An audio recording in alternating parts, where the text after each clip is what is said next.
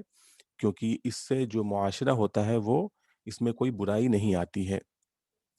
واللہ یعلم وانتم لا تعلمون، اور اللہ تعالیٰ جانتے ہیں اور تم نہیں جانتے ہو۔ یعنی جو یہ چیزیں ہوتی ہیں معاشرے کی، اس میں اگرچہ تم کو اپنا حق استعمال کرنا، اپنی طاقت اور کنٹرول کا استعمال کرنا تمہیں پسند ہے، اور اس کے برخلاف جو حکم دیا جاتا ہے وہ اس سے تمہیں تکلیف ہوتی ہے، تمہیں یہ خراب لگتا ہے، لیکن تمہیں خراب لگنا اس سے کوئی فرق نہیں پڑتا ہے، کیونکہ یہ چیز حقیقت میں بہتر ہے، اور اس کا علم اللہ تعالیٰ کو، تم کو اس کا علم نہیں ہے۔ اب رضاعت کا مسئلہ ہے، والوالدات یرضعن اولادہن حولین کاملین لمن اراد ان یتم الرضاعہ۔ والوالدات اور مائیں، یرضعن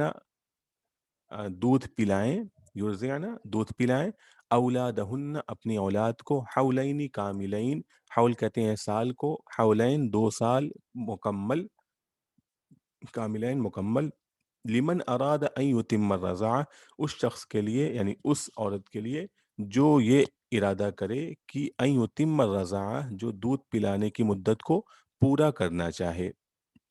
تو مائیں اپنے بچوں کو مکمل 2 سال دودھ پلائیں اس شخص کے لیے، اس ماں کے لیے جو دودھ پلانے کی مدت کو پورا کرنا چاہے، یعنی جو پورا کرنا چاہے اس کے لیے جو پوری مدت 2 سال ہے۔ وعلی المولود له رزقهن وکسوتهن بالمعروف، مولود له یعنی باپ، مولود لہو مطلب وہ شخص جس کے لیے بچہ پیدا کیا گیا، تو وہ کون ہو سکتا ہے؟ باپ ہے۔ تو مولود لہو اور باپ پر، علی المولود لہو باپ پر، رزقہن و کسوتہن بالمعروف قاعدے کے مطابق ان کا کھانا پینا اور ان کا کپڑا ہے، یعنی ماؤں کی کھانے پینے کا انتظام اور ان کے پہننے اوڑھنے کا جو انتظام ہے وہ قاعدے کے مطابق باپ پر ہے۔ اب اللہ تعالیٰ فرماتے ہیں کہ اس کے اندر زیادتی اور ظلم کی گنجائش ہو سکتی ہے، ایک دوسرے پہ لوگ تکلیف پہنچا سکتے ہیں، تو ایسا نہیں کرنا چاہیے۔ لا تکلف نفس الا وسعها، کسی بھی جان کو تکلیف نہیں دی جاتی ہے مگر اس کے وسعت کے مطابق، کسی بھی جان کو اس کی وسعت کے مطابق ہی تکلیف دی جائے۔ یعنی اگر کوئی شخص دودھ پلا سکتا ہے، کوئی عورت دودھ پلا سکتی ہے، اور اس کے باوجود اگر دودھ پلانے سے منع کر دے کہ باپ کو تکلیف ہوگی، باپ ڈھونڈے گا جا کر کے دودھ پلانے والے کو، نہیں ملے گا تو، یا بچہ دودھ نہ بچہ ماں کے علاوہ کسی کا دودھ نہ پیتا ہو اور پھر بھی ماں اس کے باپ کو تکلیف پہنچانے کے لیے دودھ نہ پلائے، تو یہ اس کی اجازت نہیں ہے۔ اسی طریقے سے اگر ماں کو کوئی جائز عذر ہے، کوئی صحیح میں کوئی تکلیف ہے اور وہ ماں دودھ نہیں پلا سکتی ہے، لیکن زبردستی کرنا کہ تم کو دودھ پلانا ہی پڑے گا، تو یہ بھی جائز نہیں ہے۔ تو کسی بھی جان کو اس کی وسعت کے علاوہ تکلیف نہیں دی جائے گی۔ اسی چیز کو آگے بتاتے ہیں، لا تزار والدتم بولدها ولا مولود له بولدی، اور کسی بھی والدہ کو، کسی بھی ماں کو تکلیف نہ پہنچائی جائے اس کے بچے کی وجہ سے، اور کسی بھی باپ کو تکلیف نہ پہنچائی جائے اس کے بچے کی وجہ سے۔ اب اس میں اگر تمام طرح کے جو حکم ہیں وہ آ گئے، وعلی الوارث مثل ذلک، اور یہ تمام حکم جو ہیں اگر باپ نہ ہو، بچے کا باپ نہ ہو تو بچے کے وارث پر ہے، وعلی الوارثی اور بچے کے وارث پر، مثل ذلک اسی طرح کے احکام ہیں، یعنی باپ اگر نہ موجود ہو تو وارث پر یہ تمام احکام جاری ہوتے ہیں، یعنی کھانے پینے کا انتظام، رہنے سہنے کا انتظام، اسی طریقے سے تکلیف نہ پہنچانا، اس طرح کی جو تمام احکام ہے وہ وارث پر لاگو ہو جائیں گے۔ فَإِنْ أَرَادَا فِصَالًا عَنْ تَرَاضٍ مِّنْهُمَا وَتَشَاوُرٍ فَلَا جُنَاحَ عَلَيْهِمَا، اور اگر وہ دونوں دودھ چھڑانے کا ارادہ کریں، فَإِنْ أَرَادَا اگر وہ دونوں ارادہ کریں، فِصَالًا دودھ چھڑانے کا، یعنی اگر وہ دونوں دودھ چھڑانا چاہیں، عن ترازم منہما ان کی باہمی رضامندی سے، و تشاور اور مشورے سے، باہمی رضامندی اور مشورے سے وہ چاہیں کہ بچے کا دودھ چھڑا دیا جائے تو 2 سال سے پہلے چھڑا سکتے ہیں۔ فلا جناح علیہما، تو ان پر کوئی گناہ نہیں ہے۔ وَإِنْ أَرَدْتُمْ أَن تَسْتَرْضِعُوا أَوْلَادَكُمْ فَلَا جُنَاحَ عَلَيْكُمْ إِذَا سَلَّمْتُمْ مَا آتَيْتُمْ بِالْمَعْرُوفِ، اور اگر تم یہ چاہو کہ تم دودھ پلواؤ اپنے بچوں کو، وَإِنْ أَرَدْتُمْ اور اگر تم چاہو، أَن تَسْتَرْضِعُوا أَوْلَادَكُمْ اپنے بچوں کو دودھ پلواؤ، فَلَا جُنَاحَ عَلَيْكُمْ تو تم پہ کوئی گناہ نہیں ہے۔ إِذَا سَلَّمْتُمْ مَا آتَيْتُمْ بِالْمَعْرُوفِ جبکہ تم دے دو اس چیز کو، اس مال کو جو تم نے مقرر کیا ہے، بالمعروف قاعدے کے مطابق، یعنی جو انا یا دائی سے آپ نے پیسہ مقرر کیا ہے وہ پیسہ اس کو دے دیجئے، اور اس کے دینے کے بعد آپ دودھ پلوائیے، آپ پر کوئی گناہ کی بات نہیں ہے، دودھ پلوانا جائز ہے۔ واتقوا اللہ واعلموا ان اللہ بما تعملون بصیر، اور اللہ سے ڈرتے رہو اور جان لو کہ اللہ تعالیٰ تمہارے اعمال کو خوب دیکھ رہا ہے۔ کیونکہ یہ تمام چیزیں ایسی ہوتی ہیں کہ جس کے اندر کمی زیادتی ہو سکتی ہے، ظلم کی کافی گنجائش ہے، اس کے اندر کوتاہی کی گنجائش ہوتی ہے، تو اس لیے اللہ تعالیٰ فرما رہے ہیں کہ ان تمام احکام میں ڈرتے ہوئے رہو اور ان کو اچھی طرح سے خوش اسلوبی کے ساتھ ان کو ادا کرو۔ اب ان عورتوں کا بیان ہو رہا ہے جو عورتیں بیوہ ہو گئی ہیں، جن کے خاوند انتقال کر گئے ہیں، تو ان کے ساتھ اگر کوئی شخص نکاح کرنا چاہے تو اس کا کیا حکم ہوگا، اور اسی طریقے سے بیوہ عورتوں کی عدت کیا ہے۔ پہلے جو احکام ذکر ہو رہے ہیں وہ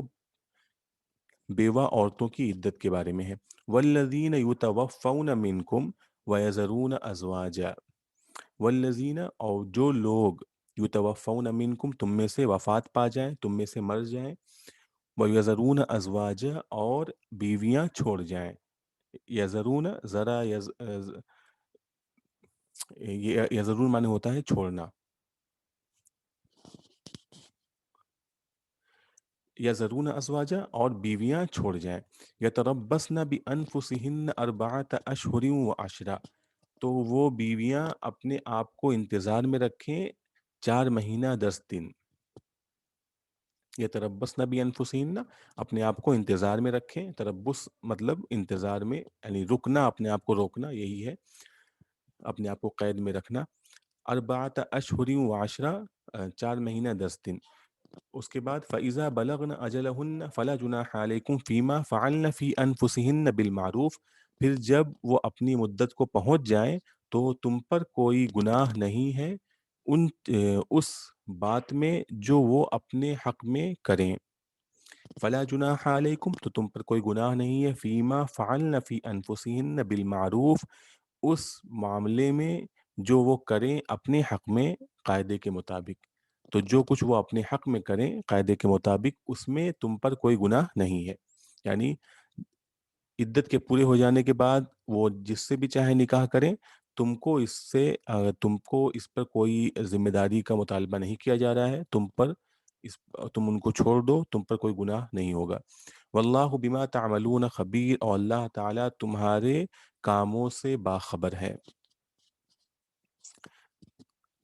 اب جو ہے وہ بیوہ عورتوں سے عدت کے اندر نکاح کا جو پیغام دیا جا سکتا ہے اس کے احکام بیان ہو رہے ہیں۔ وہ اس میں 4 حکم بیان کیا گیا ہے کہ 2 جو ہیں وہ صحیح ہیں اور 2 غلط ہیں۔ ولا جناح علیکم فیما عرضتم به من خطبۃ النساء او اکننتم فی انفسکم، اور لا جناح علیکم اور تم پر گناہ نہیں ہے، فیما عرضتم به من خطبۃ النساء اس اس نکاح کے پیغام میں، تم پر اس نکاح کے پیغام میں کوئی حرج نہیں ہے، کوئی گناہ نہیں ہے، ما عرضتم به جس کو تم اشارے سے ظاہر کرو، عرضتم به جس کو تم اشارے میں کہو، تو اس میں کوئی گناہ نہیں ہے، اشارے میں پیغام کہنے میں کوئی گناہ نہیں ہے۔ او اکننتم فی انفسکم یا تم اپنے دلوں میں چھپا کے رکھو، یعنی نکاح کی خواہش دل میں رکھو، اس پہ بھی کوئی گناہ نہیں ہے۔ اللہ تعالیٰ فرماتے ہیں علیم اللہ انکم ستذکرونہن ولکن لا تواعدوہن سرا الا ان تقولوا قولا معروفا۔ اللہ تعالیٰ کو علم تھا، اللہ تعالیٰ کو علم ہے انکم ستذکرونہن کہ تم ان کو یاد کرو گے، تم ان کا خیال دل میں لاؤ گے۔ اللہ تعالیٰ کو پتہ ہے کہ جب کسی کوئی عورت بیوہ ہو جاتی ہے تو لوگ اس سے نکاح کی خواہش اپنے دل میں رکھتے ہیں۔ وَلَكِنْ لَا تُوَاعِدُوهُنَّ سِرًّا إِلَّا أَن تَقُولُوا قَوْلًا مَّعْرُوفًا، اور جو چیزیں ناجائز ہیں اس کو بیان کیا جا رہا ہے، لیکن ان سے وعدہ مت کرو، دو طرفہ وعدہ مت کرو، إِلَّا أَن تَقُولُوا قَوْلًا مَّعْرُوفًا، مگر یہ کہ تم کوئی قاعدے کی بات کہو۔ وہ قاعدے کی بات کیا ہے؟ جو پیچھے گزر گئی، یعنی اشارے میں کہو تم۔ تو وَلَكِنْ لَا تُوَاعِدُوهُنَّ، اور ان سے دو طرفہ وعدہ مت کرو سرًا خفیہ طور پہ، إِلَّا أَن تَقُولُوا قَوْلًا مَّعْرُوفًا، مگر یہ کہ تم قاعدے کی کوئی بات کرو۔ اور ایک بات تو یہ منع ہوگی، دوسری بات وَلَا تَعْزِمُوا عُقْدَةَ النِّكَاحِ حَتَّى يَبْلُغَ الْكِتَابُ أَجَلَهُ، اور نکاح کے عقد کا، یعنی عقد نکاح کا ارادہ پکا ارادہ مت کرو، اور نکاح کے عقد کا پکا ارادہ مت کرو حتیٰ یبلغ الکتاب اجلہ، یہاں تک کہ وہ چیز جو لکھی گئی ہے اپنی مدت کو پہنچ جائے۔ حتیٰ یبلغ الکتاب، یہاں تک کہ وہ چیز جو لکھی گئی ہے اپنی مدت کو پہنچ جائے۔ تو وہ چیز کیا ہے؟ وہ چیز ہے عدت، جو ابھی پیچھے گزر چکا ہے، کہ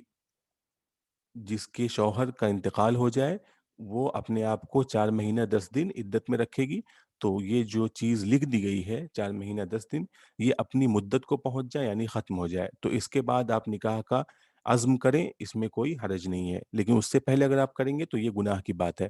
وَاعْلَمُوا أَنَّ اللَّهَ يَعْلَمُ مَا فِي أَنفُسِكُمْ، اور جان لو کہ اللہ تعالی جانتا ہے جو کچھ تمہارے دلوں میں ہے، فَاحْذَرُوهُ، تو اس سے ڈرو۔ وَاعْلَمُوا أَنَّ اللَّهَ غَفُورٌ رَحِيمٌ، اور جان لو کہ اللہ تعالی بڑا معاف کرنے والا اور بڑا بردبار ہے۔ تو یہاں پر اللہ تعالیٰ نے 3 حکم بیان کیے تھے، یعنی بچے ہوئے جو احکام تھے طلاق کے وہ بیان ہو گئے، اس کے بعد رضاعت یعنی دودھ پلانے کا مسئلہ بیان ہوا، اور پھر جو بیوہ کی عدت اور اس سے